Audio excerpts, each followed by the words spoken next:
Howdy mates, how are y'all doing? Here's a part 2 video over at the Myakka River State Park.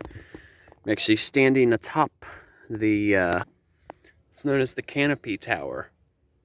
So essentially right now I am 72 feet above ground, approximately. Basically from ground level to where this exact hands railing is. So, of course, this particular state park is well known for its Canopy boardwalk. And it's actually one of the only few in the United States, as a matter of fact. But yeah, here you can truly see the tree canopy / palm canopy that makes up the Myakka River State Park. And it is actually said, too, that throughout all of Florida, this particular state park is the most what you call land accessible. So otherwise, most other state parks, most of them involve some type of water or just very limited trails out here. But you can see, like where some of the marshes are located, that's essentially where the Myakka River flows. And once you go up far enough, you'll run into the upper Myakka Lake. That's like one of the first major reservoirs that the Myakka River possesses.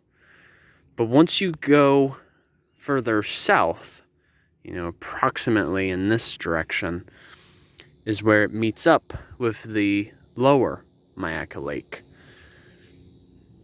And nearby is the famous Deep Hole.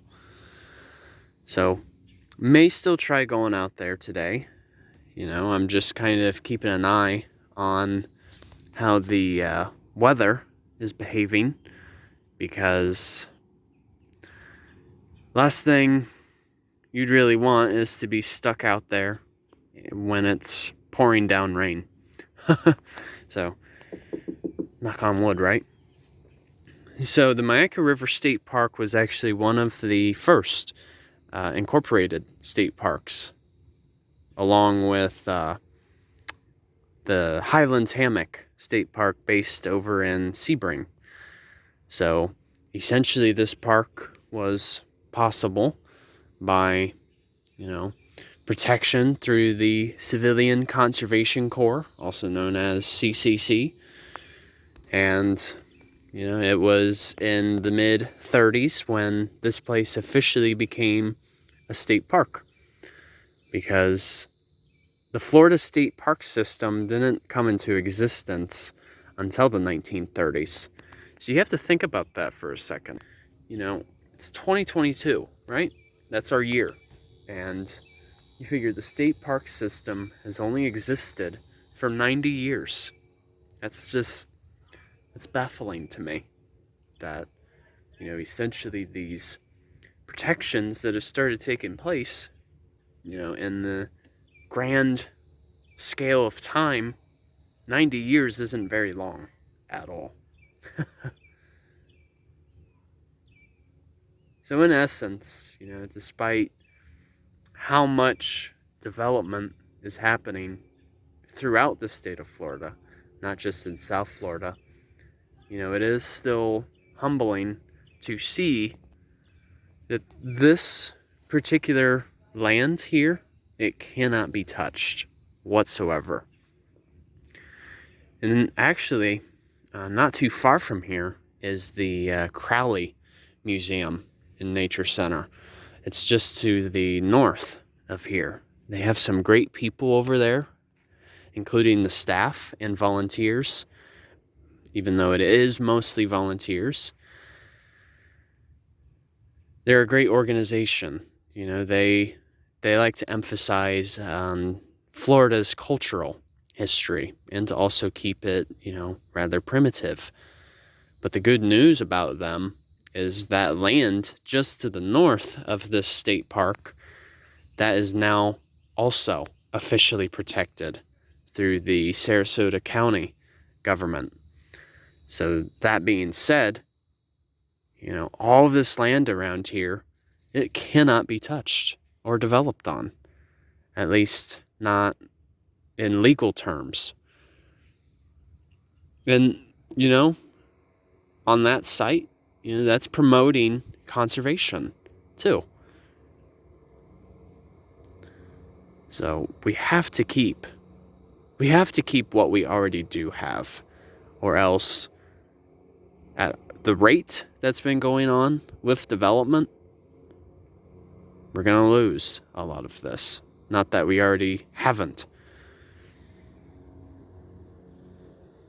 It would be neat, though, to just, if time machines really were a thing, just to see more of Florida, 100 years ago. Would have been really neat to see Florida like that. Yeah. It's a nice day out here.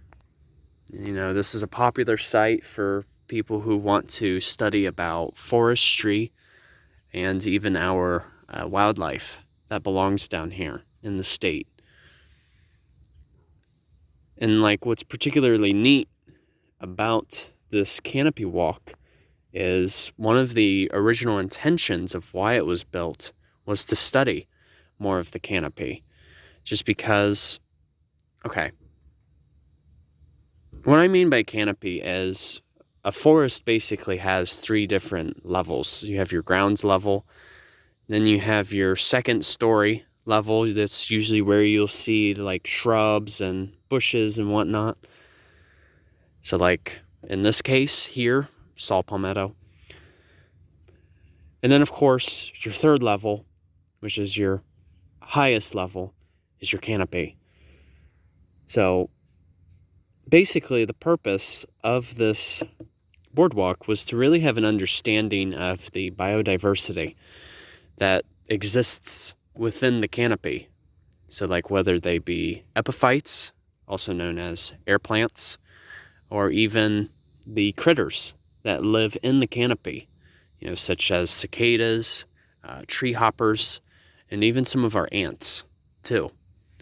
So it's quite neat how basically the canopy has its own ecosystem in and of itself. It's like its own little world. And considering how vast this particular state park is, that provided a great opportunity to provide that type of understanding. So, if any of you haven't been, I would highly recommend visiting here. And what's neat about this particular boardwalk as you make your way up is they actually do have some interpretive signs, to tell you about the flora that you'll see, as well as the biological aspect of it, in terms of the wildlife too. It's quite awesome. And it is noted too that forests in general are the fourth most productive ecosystem in the world. And these forests, they provide a natural service of, providing us oxygen at no cost whatsoever. So we have to protect these lands while we still can. So, all right, you guys, take care. Hope you enjoyed this video. And Journey on a Journey is outwards. Take care, folks. See ya. Have a great day, you guys.